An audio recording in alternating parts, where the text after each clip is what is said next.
Bismillahirrahmanirrahim. Assalamualaikum warahmatullahi wabarakatuh. Baik, adik-adik semuanya, berjumpa lagi dengan Mr. Eko di sini. Nah, sebelum kita lanjutkan ke materi hari ini, kita coba lihat ya, di sini ada sebuah pertanyaan besar ini. Apa perbedaan dari dua gambar berikut? Nah, mana ini gambarnya? Oke, saya munculkan di sini. Ini gambar pertama, kemudian ini adalah gambar yang kedua. Nah, tentunya gambar yang pertama ini apa adik kira-kira? Ini adalah toko kelontong ya Dedek ya, toko yang ada di rumah-rumah biasanya. Sedangkan yang gambar kedua ini adalah toko atau minimarket ya, istilahnya ini toko modern, yang ini adalah toko tradisional Mas ya. Nah, perbedaannya di mana? Nah, tentunya bisa dilihat dari berbagai sudut ya Dedek ya, berbagai ini. Misalnya dilihat dari tampilannya, kenyamanannya bisa. Nah, dilihat dari pengelompokannya juga bisa ini, digolong-golongkan. Nah, kalau yang toko ini kan campur nih bahan barang-barangnya. Ya, kalau yang di minimarket itu sudah dikelompok-kelompokkan menurut dari jenisnya. Nah, apa hubungannya dengan materi kita? Ya, tentunya ini ada hubungannya dengan materi pada kesempatan kali ini, yaitu kita akan membahas yang namanya klasifikasi makhluk hidup. Nah, apa itu klasifikasi makhluk hidup? Kita cari tahu ya dengan penjelasan berikut ini. Nah, pengertian dari klasifikasi seperti yang saya jelaskan di dua gambar awal tadi. Di situ gambar yang pertama itu masih barangnya dicampur, yang kedua yang di minimarket ini sudah mulai dikelompokkan. Nah, klasifikasi itu sebenarnya adalah bahasa sederhananya adalah pengelompokan. Nah, karena ini adalah makhluk hidup, maka klasifikasi adalah pengelompokan makhluk hidup berdasarkan persamaan ciri, cara hidup, tempat hidup, daerah penyebarannya juga, dan lainnya. Ini adalah pengertiannya, adik-adik. Kemudian apa sih tujuan dari klasifikasi itu, adik-adik? Nah, yang pertama, mendeskripsikan ciri-ciri makhluk hidup. Ini yang pertama, ya. Oke, kemudian yang kedua, mengelompokkan makhluk hidup berdasarkan persamaan cirinya. Kemudian yang ketiga, mengetahui hubungan kekerabatan antar makhluk hidup yang satu dengan yang lainnya. Kemudian selanjutnya mempelajari evolusi makhluk hidup atas dasar kekerabatannya. Oke. Nah, di dalam kita mempelajari suatu klasifikasi, ini ada sebuah urutan tingkatan takson, ya, yang mulai dari tingkat yang paling atas sampai tingkat yang paling bawah. Supaya mudah untuk mengingatnya, maka saya kasih smart ini, ya. Smartnya adalah Kivikophages. Apa, Dedek? Kivikophages. Oke ya. Apa itu? Ya, Ki adalah untuk kingdom, V-nya untuk phylum, C-nya untuk classes, O-nya untuk ordo, family untuk family, G untuk genus, dan S untuk spesies. Jadi ini urutan dari tingkat yang paling atas sampai yang paling bawah. Oke ya Dedek ya, dengan ngerti ya. Ini cara mudah untuk mengingatnya. Smart solusinya adalah Kivikophages. Semakin ke bawah, maka persamaan cirinya semakin besar. Semakin ke atas, maka perbedaan cirinya yang semakin besar. Oke ya, ini adalah tingkatan takson. Kemudian ada yang namanya sistem binomial nomenklatur. Ini adalah dalam penamaan spesies itu terdiri dari dua kata biasanya. Contohnya ini adalah Zimis. Ini adalah nama Latin untuk padi. Jadi nama ilmiah itu biasanya menggunakan bahasa Latin dan ada aturannya. Ini aturannya ada beberapa yang saya tuliskan di sini, menggunakan dua kata. Kata pertama ini Z, ini berarti marga atau genusnya, sedangkan kata kedua ini adalah menunjukkan tingkat spesiesnya. Ya, yang pertama harus huruf kapital Z, yang selanjutnya harus kecil semua.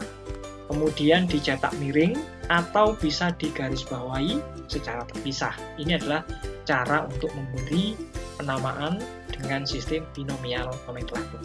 Ya, tentunya adik-adik bisa lihat misalnya ke taman botani, biasanya ada di pohon-pohon itu biasanya ada ditempelkan di situ papan nama, informasi di situ biasanya ada bahasa Indonesianya, nama pohonnya, nama tumbuhannya itu, dan di bawahnya biasanya ada nama Latinnya. Nah, itu ternyata nama Latin itu ada aturannya, adik-adik. Nah, aturannya seperti yang saya jelaskan. Lanjut ya, adik-adik ya. Nah, kemudian ada yang namanya kunci determinasi dan dikotom. Nah, determinasi itu apa? Merupakan suatu kunci ya, yang digunakan untuk melihat filmnya atau divisinya atau kelasnya, ordo, famili, genus atau spesiesnya. Dan kunci dikotom juga sebenarnya juga asalnya dari kunci determinasi. Jadi intinya dikotom membagi dua ciri yang berlawanan. Satunya cirinya A, satunya cirinya B. Jadi lawan dari itu. Itu namanya kunci dikotom, adik-adik. Nah, ini contoh dari kunci determinasi. Di sini ada biasanya gitu, 1 A, B gitu ya. A itu cirinya seperti ini, B itu lawannya. 2A juga itu batangnya tidak ditemukan pembuluh, sedangkan yang B terdapat jaringan pembuluh. Jadi selalu dikotom, selalu dua ciri yang berbeda. Itu namanya kunci determinasi dan kotom ya. Nah, ini juga kunci dikotom contohnya. Memakan daging, ini satunya memakan serangga. Memiliki gigi, tidak memiliki gigi, dan seterusnya. Ini namanya membagi ciri menjadi dua sifat atau dua ciri yang berbeda atau yang berlawanan. Ini namanya kunci dikotom. Saya lanjutkan. Baik. Ternyata klasifikasi itu makhluk hidup itu dibagi menjadi 5 kingdom. Ini menurut siapa? Ternyata menurut Robert H. Whittaker. Ini yang membagi menjadi 5 kerajaan ya, makhluk hidup yang ada di bumi ini dikelompokkan menjadi 5 kerajaan besar oleh Robert H. Whittaker, adik-adik. Apa saja itu? Yang pertama adalah Kingdom Monera, yang kedua adalah Kingdom Protista, yang ketiga adalah Kingdom Fumi, yang keempat adalah Kingdom Plante, yang kelima adalah, yang terakhir adalah Kingdom Animalia. Tapi pada kesempatan kali ini, saya hanya membahas 2 kingdom yang paling atas dulu, adik-adik, yaitu Kingdom Monera dan Kingdom Protista. Ini adalah, kalau ini urut dari tingkatan makhluk hidupnya dari yang sederhana menuju yang kompleks, adik-adik ya. Jadi kita untuk hari ini kita mencoba untuk membahas 2 ini, Monera dan Protista. Oke ya. Jadi yang pertama kita bahas dulu yaitu Kingdom Monera. Apa itu Kingdom Monera? Jadi kelompok Monera itu adalah makhluk hidup yang bersel satu, adik-adik, atau uniseluler ya. Kemudian tidak memiliki membran inti, ini cirinya, atau karyoteka, sehingga dikenal dengan istilah prokariot. Jadi Monera itu tidak memiliki membran inti. Jadi setiap makhluk hidup kan punya inti sel. Tapi di dalam inti selnya itu tidak ada membrannya. Itu adalah ciri dari Kingdom Monera ya. Siapa anggota dari Monera?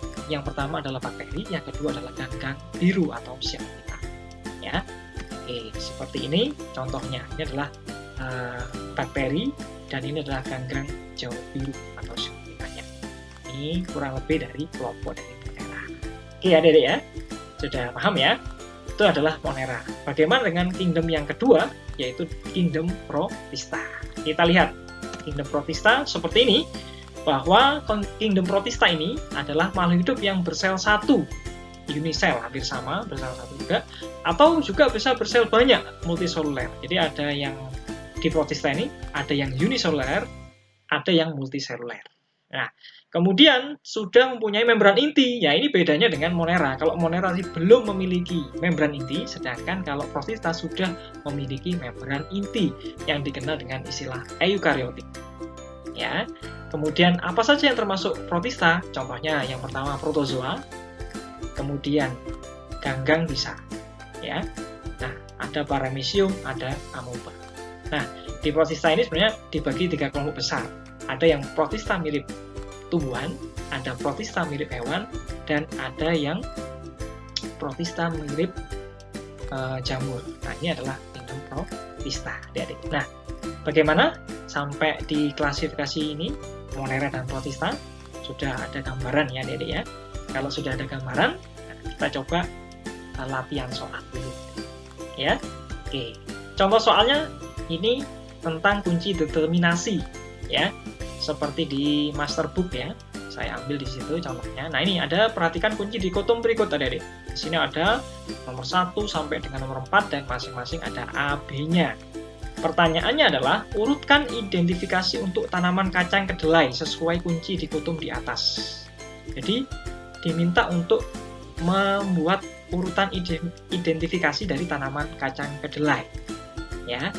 Nah, sebelum menjawab ini, adik-adik harus tahu kacang kedelai itu dia monokotil atau dikotil, kan itu ya.